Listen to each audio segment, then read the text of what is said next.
Hello, this is Richard Iwanski. I'm here today with Randall Jones, CPA in Chandler. Hey, Randall. Rich, good to see be with you you. again. Yeah, nice to see you. So tell us a little bit about yourself and your family. I know you've lived in Arizona a long time. Okay. Yeah, I'm a native. There's not too many of us. I've lived here for over 57 years now. And I grew up in Tempe, but have lived in Chandler for the last 25 years. And I've practiced here as a CPA in Chandler for the last 20 years. Previous to that was in Tempe for a little while. Okay. You don't have to admit how old you were. Yeah. How many children you have? So I have 4 children. Basically, the oldest 3 are grown, and I have still a 16-year-old at home. So, okay. And like I said, we lived in Chandler for 25 plus years. My wife is a native, originally born and grew up in Chandler when it was a small little farming community. Right. Chandler's grown quite a bit since we've been in this area. Yeah, so, definitely. Yeah. So you became a certified public accountant. Did you ever work for a large firm, or you became self-employed right away? I became self-employed pretty much right after I graduated from college and took the CPA exam. I did do some intern work actually for Salt River Project for a couple of years while I was going to school during the summer, and I've basically worked as a self-employed CPA accountant for the last number of years and have built my practice. I started in about 1988 originally. Wow. Okay. So it's been 30 plus years. So have you seen any changes in tax laws since then? The tax laws changed a number of times. The way that you do taxes has changed over a period of time. Now, pretty much every tax return is filed electronically. In the old days, there was mailing of tax returns. Used to print tax returns on a dot matrix printer and then use the form overlays to print them. And so the technology in the accounting profession and the tax preparation profession has changed quite significantly over the years. It's a lot easier than it used to be. Yeah. And tax software has made the tax preparation a lot simpler, easier, and faster. And that's just preparation side, not all the tax changes in it. Yeah, the tax laws have changed a number of times over the years. Most recently, last year in 2018, with the tax laws that were changed with that President Trump enacted. There's negative and positive opinions about that, but I've seen, for the most part, my experience over the last year and a half has been that most people are paying less tax, particularly small business owners and particularly families with children. There's favorable tax treatment to small businesses and to families that have dependent children. Okay. So you specialize in doing both personal and business tax returns, tax preparation, and some financial planning that goes along with planning for that.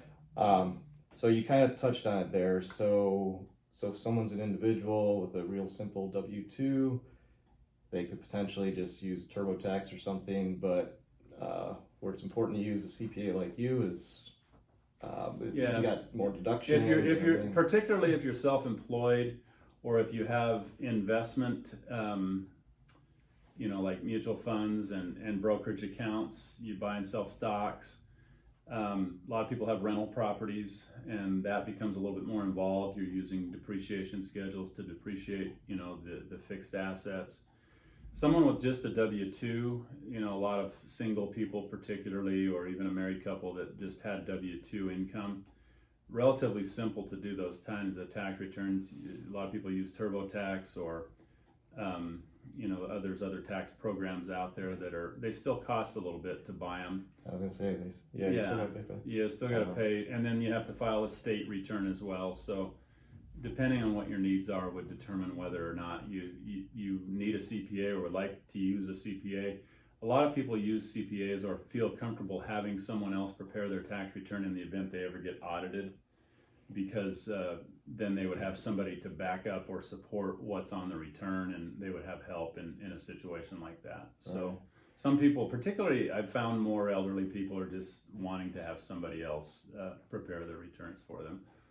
Yeah, well, I know when I met you years and years ago, and you've been doing mine partly because my wife and me, of different businesses we've had, and yeah, some complicated situations. So yeah, and I work with small businesses primarily. I have professional clients, doctors, dentists, physical therapists, optometrists, and so I do a large number of small family business tax returns and partnerships, small partnerships, S corporations. So they're technically business tax returns, but they have pass-through nature to them, where the tax and the income is reported on the individual tax return ultimately. Right. So yeah, that's kind of how that works. And if anybody wants more detail on how that all works, I can give you a call. Okay, so I know one of your sons is also a CPA. Yeah. And he works just down the hall here, I believe. Yeah. Yeah. So I have two sons. Both of them followed in Dad's footsteps. I don't know if wisely or unwisely, but they're both CPAs. They both, when they graduated from college and passed the CPA exam, they went to work for larger firms. One of them worked for Ernst & Young in Phoenix for a couple of years. A year ago, he left there and has come and worked with me a little bit. And so he's kind of getting started in the self-employed part of things.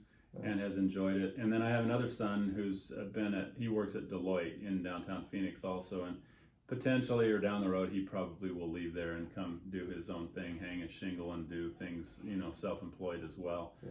So they, for whatever reason, think, what Dad does is a good thing, and it's been good. We'll see how it goes for them, but they kind of followed in my footsteps in a little in that respect. That's neat. Yeah, it's good. It's good having him close by here, and we're close, and we can work together to the extent that we want to or need to, and kind of bounce ideas off of each other. I always tell people he's a lot smarter than I am, and so he helps me from that standpoint. Although I have the more of the business knowledge, having done this for as long as I have, and he has a lot of the technical knowledge that.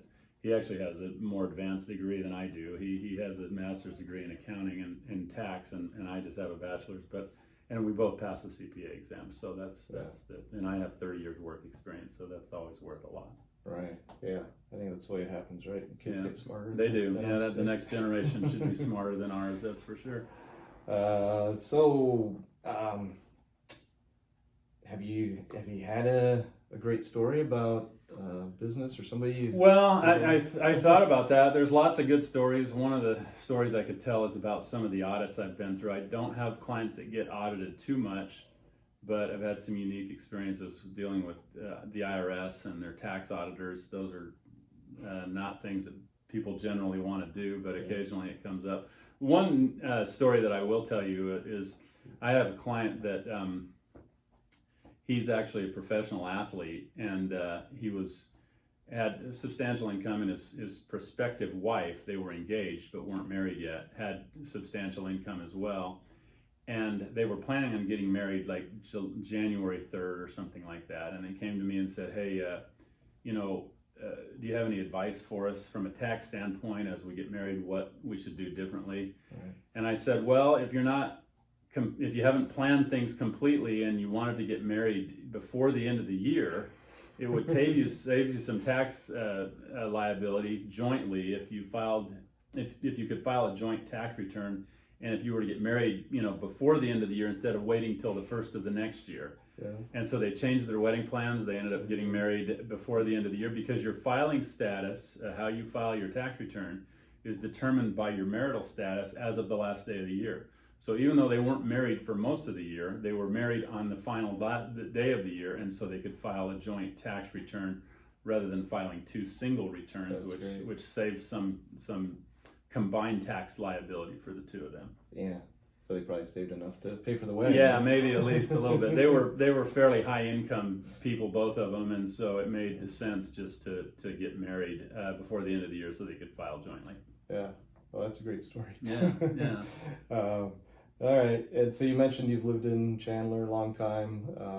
What do you love about Chandler? And you work here in Chandler? Yeah, so I love Arizona. I can't imagine living anywhere else. A lot of people that move here say, well, it's so hot during the summer, and it is. Granted, it's hot during June, July, August, but most of the rest of the year the weather's nice. I like to play golf for entertainment, and there's lots of great golf around here. And even in the summertime when it's hot, if you play early, the rates are cheaper. And so I like the area. I've, like I say, grown up here, and I just think there's a lot to do. Even for those that like, winter sports, it's not too far to travel to go skiing or to see other parts of Arizona that are different than the valley. Exactly. And so it just seems like a great place to live and to raise a family, and good school districts, good entertainment options around, professional sports, college sports. There's all kinds of things to do. Yet, you can also get the whole small town feeling if you want to look for that as well. Yeah, we're definitely not like a LA yet. Yeah, exactly. Exactly. It's not, you can get out into the country and do some of that too, but still have the benefit of the big city if that's what you like. Yeah. So what's one or two of your favorite golf courses? So one of the ones I play quite a bit, there's a couple that are close by. I used to play at a golf course called Dobson Ranch over in Mesa. Played there a number of times for a lot of years, and more recently I've been playing at a course out in Chandler, in South Chandler, called Ocotillo, out in the Ocotillo area. A really nice golf course out there too, which is a little different than some of the desert golf courses. It's more water, lots of water on all the holes. You can lose a lot of golf balls out there if you don't hit it straight. It's challenging. Yeah. It's supposed to be a stress reliever, but yeah, sometimes it's not. Yeah, sometimes it's not, for sure. Okay. Well, let's just wrap this up. If you want to just say, if the viewers out there, if they're thinking about getting professional advice, whether I don't know, what's your ideal client? Someone with a small business? Yeah, I mean, I do both, like I say, individual and business tax returns. I can help people all the way from, that have, just brokerage accounts where they have dividend, capital gain, or stocks transactions that they do, or if they have rental properties. I get involved in tax planning as well. If there are things, I have some clients that are high income people. They're like, hey, what can I do from a tax standpoint to save taxes? We talk about, deferral of income through retirement plans, through retirement planning. There's a number of things that you can do to make things so they're most beneficial to you and not to the IRS. And that's one of the things that I always say is the goal here is to make as much money as you can and pay as little tax as you have to, and doing it all inside the boundaries of the law, not getting outside the law, and making sure that you're in compliance. And so, yeah, most of the time I'm working with small business owners or individuals that have something beyond just normal W-2 wages. Gotcha. All right. Well, I'll be seeing you again soon. All right, Rich. With so my thanks, information. But thanks good for to see you coming. again, Nice Randall. to see you. I appreciate it. And Once you get back to work, busy season. Yeah, it's coming upon us. Tax season rolls around every year. It seems like it comes faster and faster every year. All right. Thank you. Bye-bye.